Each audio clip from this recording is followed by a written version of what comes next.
Good evening दोस्तों। आइए हर हफ्ते की तरह आज भी हमारा जो एंट्री फिन एकेडमी हिंदी का मार्केट एनालिसिस है वो कर लेते हैं। मेरा नाम है नील और मैं एंट्री फिन एकेडमी का हिंदी सेशन का मेंटोर हूँ। तो आइए देखते हैं सबसे पहले एंट्री फिन एकेडमी में अगर हम लोग जो टूल यूज करते हैं जिसके बेसिस पे हम लोग ट्रेड करते हैं उसका आज परफॉर्मेंस कैसा रहा वो मैं आपको पहले रिकॉर्डिंग में दिखा देता हूँ। तो हम लोग चले जाते हैं 5 दिसंबर का डेट में और अभी हम लोग इसको प्ले करेंगे और हम लोग देखेंगे कि आज हमारा कंडीशन जो है वो है जो सप्लाई लेवल या रेजिस्टेंस लेवल है उसके ऊपर जाता है तो हम लोग बाई करते हैं इंट्राडे में। तो हम लोग एक्चुअली 5-6 तरीके का स्ट्रैटेजी यूज करते हैं, कुछ इंट्राडे में है, कुछ स्विंग में है, कोई पोजिशनल में है, कोई थोड़े लॉन्ग टर्म के है। तो यहाँ पे जिसका मैं आपको रिकॉर्डिंग दिखाता हूँ वो है हमारा इंट्राडे वाला जो टूल है उसका। तो इंट्राडे में देख लेते हैं उसका परफॉर्मेंस कैसा रहा। तो इसका लॉजिक कैसा होता है कि ये जो रेड का ऊपर अगर जाके यहाँ पे एक बाउंस करके ऊपर जाता है, नहीं तो इस लेवल पे आ, अगर अगर कोई डिमांड जोन बनता है, सपोर्ट जोन बनता बनता है तो उसमें हम लोग बाई करते हैं। और अगर वो क्रॉस करके नीचे आ जाता है तो हम लोग फिर या तो अपना ट्रेड क्लोज कर देते हैं और नहीं तो हम लोग सेल के शॉर्ट के पोजीशन में चले जाते हैं। तो आज मैं इसको प्ले करता हूँ और हम लोग देखते हैं कि कैसे हम लोग इसको इस्तेमाल करते हैं। तो आज सुबह हमें यहाँ पे एक आई थिंक ये बहुत ही जल्दी जल्दी जा रहा है, थोड़ा सा इसका स्पीड स्लो कर लेते हैं। पिछले दिन मैं इसका प्रेजेंटेशन दे रहा था तो उस टाइम में इसको थोड़ा सा बढ़ा दिया था। तो यहाँ पे हमें एक डिमांड जोन बना, तो यहाँ पे अभी तो इंट्राडे है, अगर कोई कैरी फॉरवर्ड कर रहा है आज जो गैप अप हुआ था उसके बेसिस पे अ, अगर कोई कैरी फॉरवर्ड कर रहा है तो यहाँ पे एक पोजीशन मिल सकता था। मैंने तो अपना पोजीशन कल क्लोज कर दिया था यहाँ पे इंट्राडे का पोजीशन। और लॉन्ग टर्म में I do only for stocks. और हमारे जो स्टूडेंट है वो भी फिलहाल इंट्राडे में ये पोजीशन क्लोज कर दिया। और उनका जो स्विंग पोजीशन है उसका अलग लॉजिक है, वो इस लॉजिक में नहीं होता है। और in fact buy today sell today भी इस लॉजिक में नहीं होता है। तो इसको प्ले करते हैं और देखते हैं। तो यहाँ पे हमें एक कट मिला जहां पे ये डिमांड लेवल के नीचे गया और यहाँ पे हमें एक सप्लाई लेवल भी मिला। तो ये थोड़ा सा नीचे आया, हमें प्रॉफिट बुक करना था कि अगर ऑपोजिट सेगमेंट में आता है, नहीं तो 1:2 या 1:3 में करते हैं। तो जिनको 1:2 या 1:3 में करना था उन्होंने अपना प्रॉफिट बुक कर लिया।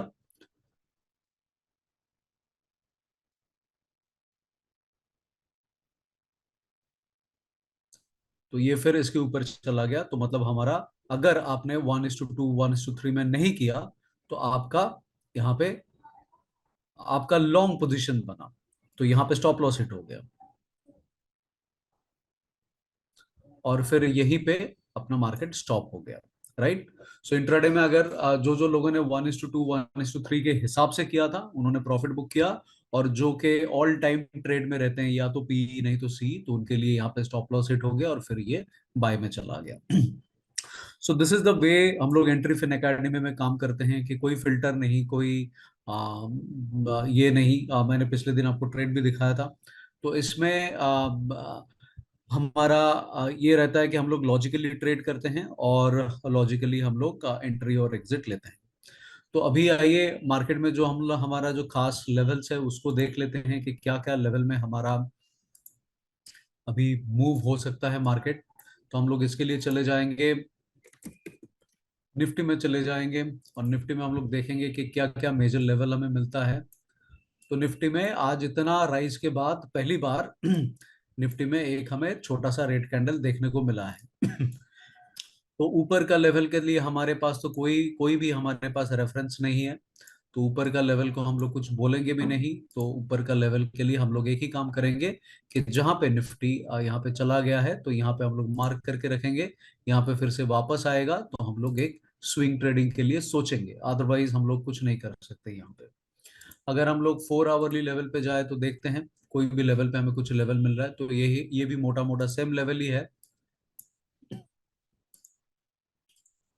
उसके बाद हमें और एक लेवल मिल रहा है यहाँ पे।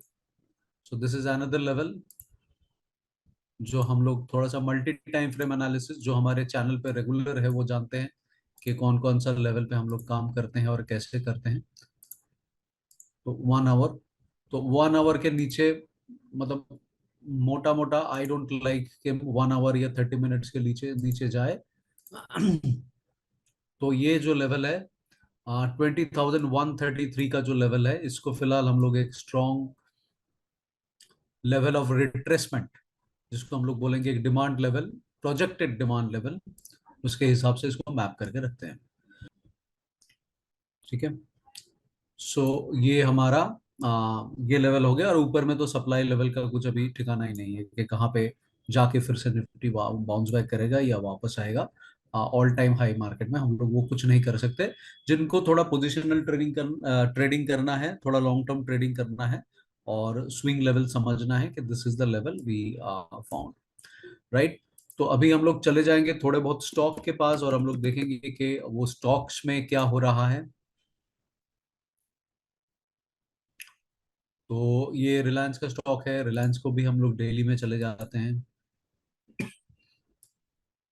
और देखने की कोशिश करेंगे। तो ऑफकोर्स लाइक रिलायंस में हमें एक मेजर सप्लाई लेवल ढूंढना है कि सप्लाई लेवल कौन कौन सा हो सकता है। तो सप्लाई लेवल में we are founding in 4 hourly level, this is a strong supply level, कि जहां पे रेजिस्टेंस सप्लाई को कट करके एक रेजिस्टेंस बना के प्राइस नीचे आया था। तो ये लेवल को हम लोग कंसिडर कर रहे हैं, और फिर चले जाते हैं यहाँ पे,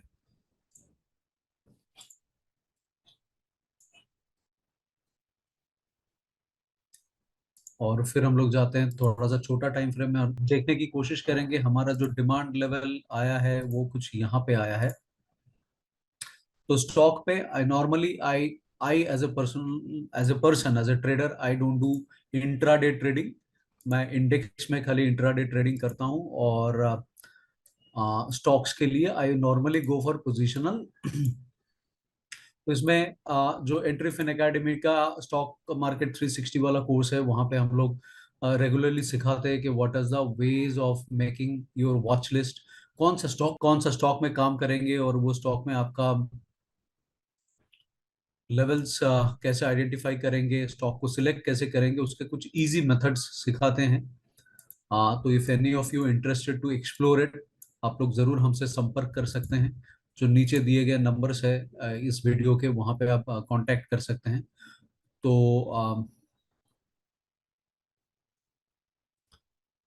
सो 1 आवरली लेवल पे हमें जो डिमांड लेवल मिल रहा है, we are getting the demand level here, जहाँ पे एक सप्लाई लेवल के नीचे जाके फिर से एक बायर का सपोर्ट लेके रिलायंस ऊपर आया है।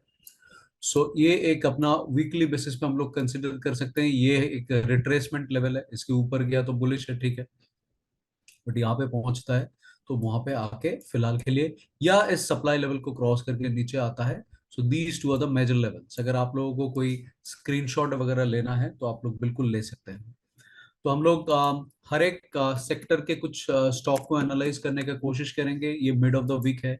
तो अगर हम लोग सेक्टरल मूवर को हम लोग आइडेंटिफाई कर ले तो हमारे लिए थोड़ा आसान हो जाएगा वो सेक्टर कैसे परफॉर्म कर रहा है वो समझने के लिए। तो हमने रिलायंस का किया, अभी फिलहाल हम लोग करेंगे टीसीएस का करेंगे। TCS is CNX IT, Nifty IT का एक सेक्टरल मूवर है। तो वहां पे देखेंगे कि मेजर डिमांड लेवल क्या हो सकता है। तो one of the major demand level हमें यहाँ पे दिख रहा है कि जहाँ पे रेजिस्टेंस लेवल को क्रॉस करके या सप्लाई लेवल को क्रॉस करके अपना मार्केट में ऊपर गया था। तो this is one of the level कि जहाँ पे ये एक डिमांड स्ट्रॉन्ग डिमांड लेवल है, ये एक डिमांड लेवल है कि जहाँ पे क्रॉस करके प्राइस ऊपर गया था। तो 1 आवरली लेवल पे the same level is showing, और ऊपर का सप्लाई लेवल अगर हमें कंसिडर करना है तो this is one of the supply level possibly हम लोग कंसिडर कर सकते हैं अगर स्विंग में किसी को सोचना है तो अभी एक बड़ा चढ़ाव के बाद नॉर्मली एक छोटा सा करेक्शन आता है। तो अगर वो आता है तो दैट इज इनफैक्ट हेल्दी, कि अगर निफ्टी में जो चढ़ाव हुआ है उसके बाद थोड़ा सा करेक्शन होके फिर से वो चढ़े, तो that will be very good sign for the market. That is like one of the healthiest sign for the market. तो आई एम श्योर आप लोग इसको नोटिस कर रहे हैं, because these are all for educational purpose. अगर आप कोई ट्रेड करना चाहे तो आप इसके बेसिस पे आप कंसिडर कर सकते हैं इस ट्रेड को। तो यहाँ पे एचडीएफसी हमें एक करेक्शन देखने को मिल रहा है, बिकॉज बैंक निफ्टी जो है, bank Nifty is kind of Nifty जैसा कंटिन्यूअस ऑल टाइम हाई पे जाने के बाद थोड़ा सा करेक्शन भी हो गया, मतलब आज आज थोड़ा करेक्शन भी हो गया। सो ये हमें हमें सप्लाई लेवल मिल रहा है, तो हमें डिमांड लेवल ढूंढना है अभी कि कहाँ पे जाके बाउंस बैक कर सकता है। तो बाउंस बैक के लिए हमें मिल रहा है, ये एक लेवल मिल रहा है जो कि एक पाइवट लेवल भी है एचडीएफसी बैंक के लिए। और दूसरा लेवल हमें मिल रहा है। अब इस लेवल्स को और कैसे अच्छी तरह छानना है, और इस लेवल को और कैसे आप अच्छी तरह लॉन्ग टर्म के लिए देख सकते हैं, वो मैं एक्चुअली ये छोटा सा 15-20 मिनट आधा घंटा का सेशन में बता नहीं पाऊंगा। उसका हमारा पूरा एक 3 महीने का सेशन होता है। तो उसमें हम लोग उसका लॉजिक भी बताते हैं, लॉजिक लेसन एप्लीकेशन के जो भी हमारा लॉजिक रहता है वो समझते हैं। फिर उसके बेसिस पे हम लोग उसका लेसन समझते हैं, और फिर हम लोग एप्लीकेशन में जाते हैं। तो मैं जल्दी जल्दी ये कर रहा हूँ, आई एम श्योर आप लोग नोट कर रहे हैं। तो सप्लाई लेवल एचडीएफसी बैंक का है 2758 और 2741, और डिमांड लेवल जो है 2701 से लेके 2700। अभी चले जाते हैं हिंदुस्तान यूनिलीवर में। तो निफ्टी हमने निफ्टी बैंक अपना एचडीएफसी का किया, रिलायंस का किया, टीसीएस का किया। तो हर एक सेक्टर से हम लोग एनालाइज कर रहे हैं। तो यहाँ पे तो एकदम साफ साफ दिख रहा है हिंदुस्तान यूनिलीवर का, यहाँ पे एक बहुत बड़ा कैंडल बना है, जबकि अभी तक यहाँ पे डिमांड लेवल को कट नहीं किया। तो हम लोग थोड़ा हायर टाइम फ्रेम में जाके देखते हैं कि कहीं पे कट किया है कि नहीं। जी नहीं, यहाँ पे कट नहीं किया, तो पॉसिबली ये फिर से आएगा ये डिमांड लेवल पे एक डिमांड बनाने के लिए। तो this will be a better buy level for anyone considering a slightly positional buying level. और इनका जो सप्लाई लेवल रहेगा, a very nice strong supply level is here. तो ये हमारा सप्लाई लेवल हो गया, ये हमारा डिमांड लेवल हो गया। तो अगर आप मतलब इसको आप एक पाइवॉट के हिसाब से इस्तेमाल कर सकते हैं, कि जैसे मान लीजिए आप अगर सोचे हिंदुस्तान यूनिलीवर का में ट्रेड करने के लिए, तो अगर आप इसको फर्स्ट टारगेट 2675 को फर्स्ट टारगेट, और उसके बाद 2657 को सेकेंड टारगेट के हिसाब से आप पकड़ सकते हैं। और this is like the demand level. यहाँ से एक रिट्रेसमेंट का चांस है विथ स्टॉप लॉस। तो इसका अगर आपको करना है तो 2530 पे स्टॉप लॉस, या उसके नीचे स्टॉप लॉस लेके आप 2535 पे रिट्रेसमेंट लेके सोच सकते हैं। So this is like we have discussed about Nifty, we have discussed about Reliance, TCS, HDFC and Hindustan Unilever. I'm sure इसमें आप लोग अपना ऑब्जर्वेशन, अपना स्क्रीनशॉट वगैरह ले लिए रहेंगे। और I wish you all the best for the coming days. Market all time high पे है, कोई भी करेक्शन लेवल पे आएगा तो वहां पे बाय करना एक बहुत ही समझदारी का काम रहेगा। ऑल टाइम हाई पे बाय करेंगे तो एक रिस्क होता है कि ऊपर भी जा सकता है, नीचे भी आ सकता है, राइट। सो थोड़ा सा करेक्शन हो जाए, 20-30% करेक्शन हो जाए, तो that will be the possibly the best place to buy and best place to kind of for that particular script. It is very good कि ये उसके बाद वैसा ऊपर जा रहा है, उसके लिए भी हेल्थी है, राइट। तो मैं आज मिड वीक का सेशन यहीं पे एंड करता हूँ, and see you soon possibly by Friday हमारा नेक्स्ट वीक का एनालिसिस करने के लिए। Thank you so much.